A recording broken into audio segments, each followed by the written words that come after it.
الشيطان الرجيم. بسم الله الرحمن الرحيم. لقد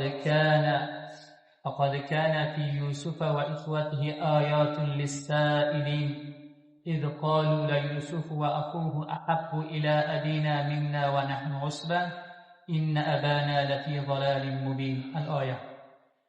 درست که درسمizga musulmonlar yahud mardum bunda rasuli nozanindan savol qilgan ediki, bir payg'ambar bordiki Shomdan bataraf Misrga chiqarildi, Shomdan bataraf Misrga hijrat qildi.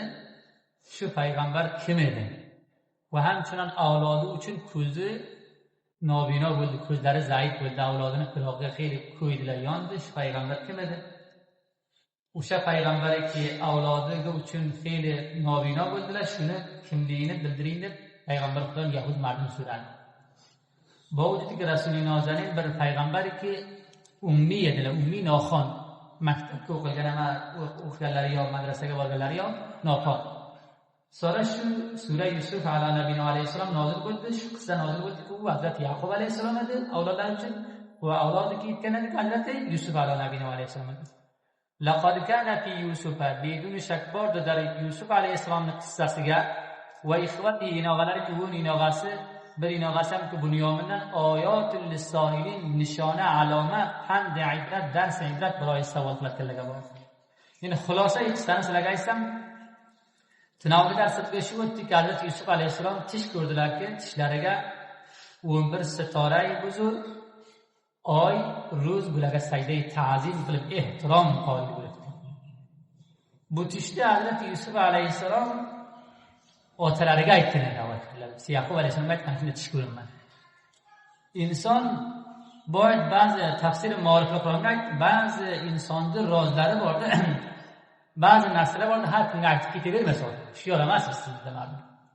Ba'zi o'zida kamolotsiz bo'ladi, ilmimizni borasiga yoki mol doroyini borasiga har kunda odam raqobatga tushib hasad bo'lib ketaveradi. Buni aytmasa. Bu a'zlardan chiqib yo nimarsa bir inog'alariga eshitgan edi bu gap. Bu boshqa Yahudo boshqa inog'alarga eshitgan edi. Sonra eshitgandan aytib bu nimarsa gap ularda bo'lsa ekan deb bular inog'alarning qaddiga hasad tushdi bularning orasiga. Va hamchinon Hazrat Yusuf alayhissalomni otalari ko'p yaxshi ko'radi. Kamolot zohiriy jamollari nisbi dunyoni husni Hazrat Yusuf alayhissalomga berilgan.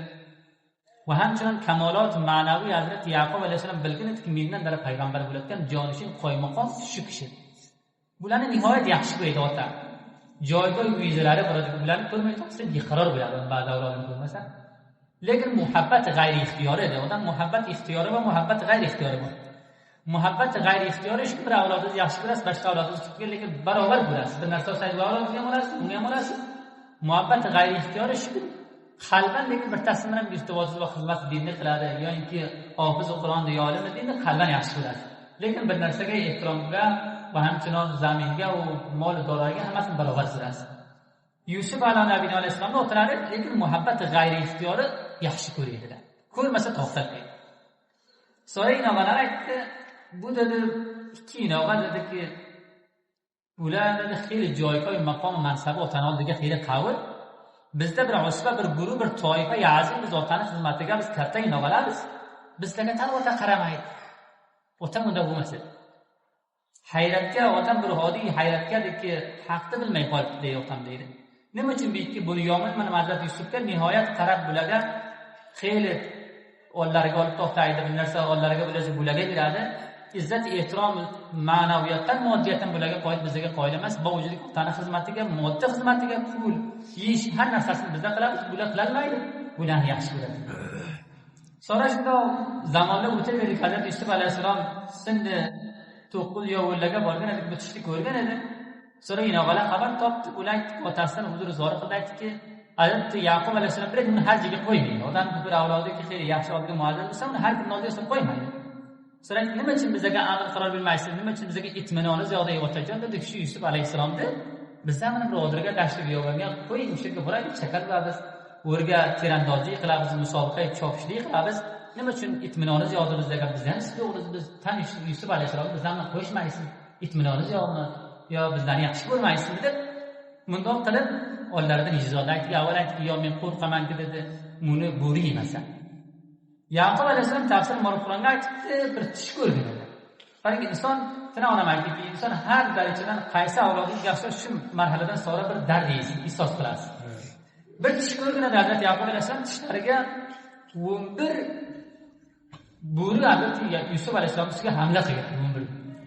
Sonra bittasi jido qilib aytganki, "Menga nima uchun bunday qilasizlar?" Bittasi najot berdi. Hazrat Yusuf alayhissalom. Lekin balandlik joyiga ekan, sonra shu Hazrat Yusuf alayhissalom ularni yutib qo'yishdi.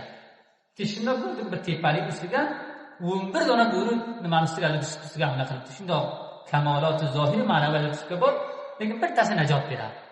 Shu tishni ko'rganimda aytdim, men qo'rqaman hozirga dedi. Kanon mantiqasiga bo'ri ko'pdi, bo'ri emas dedi.